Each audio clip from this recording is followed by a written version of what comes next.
Look, man, we all know Operation DUDULA has been engaged in trying to advocate for black-on-black hate. Yeah, they might act like they're fighting illegal immigration, but most of the time is that they're just jealous of people who are just foreigners doing business. Sometimes they are right, because they're fighting illegal immigration and they're fighting people who don't have papers. But sometimes it's just pure hatred, you know. Sometimes it's not rooted in the principles, it's not rooted in the law.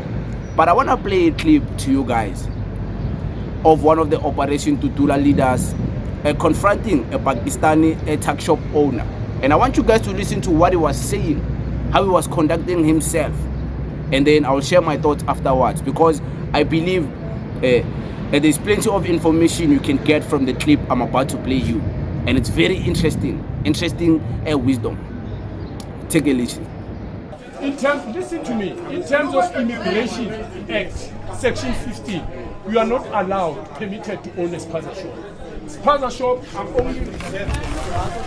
That is going to be. So meaning this Spaza shop, it must be owned by South Africans. So we are given a few days to vacate. You need to vacate here. Okay, you need to vacate. Wait, you need to vacate so that we put our own people to come and own this business. Yes, because why? You are displacing us. No, I gave you a chance. Let me talk. Let me talk. Our social economy will not participate because of your influx in our country. You came in numbers, you owning all the businesses where we end up being spectators in our own country, in our own economy. So in the same sense, you don't, when even you open the business, you don't even employ our people. We do. No. Look, it doesn't matter. So you just watched the clip, right? It was one of the MK party, it was one of the Operation DUDULA leaders confronting a Pakistani, you know. So one of the things he mentioned when talking to this Pakistani guy is that you, according to the law, according to the immigration law, Section 15, you are not even allowed to occupy a Spaza shop, to own a Spaza shop. So to all those who don't understand the immigration law, I went and did my research and I found out what it says. The Section 15 of the immigration law. It says that as a foreigner, as someone who comes outside of South Africa, coming to South Africa to do business or to invest in business, you would need a business visa. To do that, you would need a business visa if you want to open a tuck shop or a business as a foreigner. You would need a business visa. So he's right. But one thing I don't know is if this Pakistani guy has papers or not. So there, I believe he's right. And you saw they were not harassing him, they were not beating him, they were just explaining to him. But one thing I don't agree with is this Operation DUDULA guy telling this guy that you must vacate so South Africans can occupy this shop.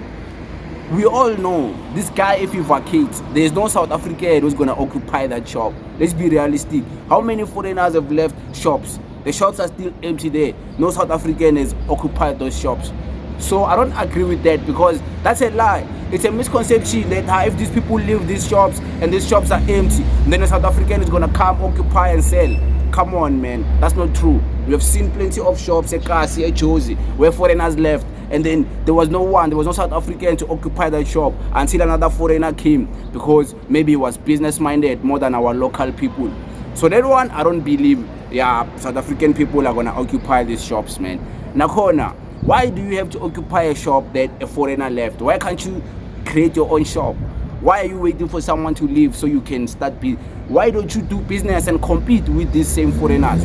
Let's say maybe they're doing a business legally, they have the papers. Let's speak about people who have papers. The ones who don't have papers, okay, let the law deal with them. Let the police deal with them. But we know police are going to protect them anyways. So we are fine, you guys, in South Africa. It's tough. This movement you're fighting for, it's doomed, because it's protected by the police. Same people who are supposed to deal with this, they're protecting this. So you're fighting a lost cause. But with that being said, let's say maybe these guys, they have papers, they have everything. They have the business, they have the business visa, and they follow the laws. Why don't you join the market and compete with these foreigners? It's competition. It's business. Business is competitive. What type of business you want to enter? You want to complain, you foreigners are saturating the market. They are saturating the market because they are business minded and they are very competitive and they're not scared of competition. They never complain that this market is saturated. They go and compete. Why is it our local people who always complain? Like everything you complain. You complain about everything. Even if Jesus Christ was to come tomorrow, you would complain that he came early. You still wanted to do evil things. Why did he come early? Like you would complain about, come on. The market is there. The market is waiting for you to enter and do business and compete.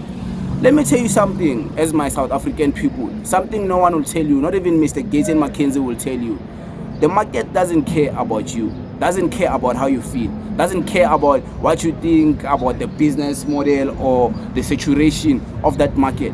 The market only wants you to come there, sell something, sell a product, give a service, and be competitive. The market is all about money. It's all about sales. It's all about you marketing your business for people to be attracted to you and come and support you so you can even make profit. The market is about that. It's not about complaining. You complaining, it won't change anything. You will just remain broke while these foreigners occupy shops and saturate the market and make money off of you because you are the same people who support them anyways. It's not foreigners supporting each other. It's South Africans supporting the same foreigners you claiming you hate. You claiming, hey, they must go.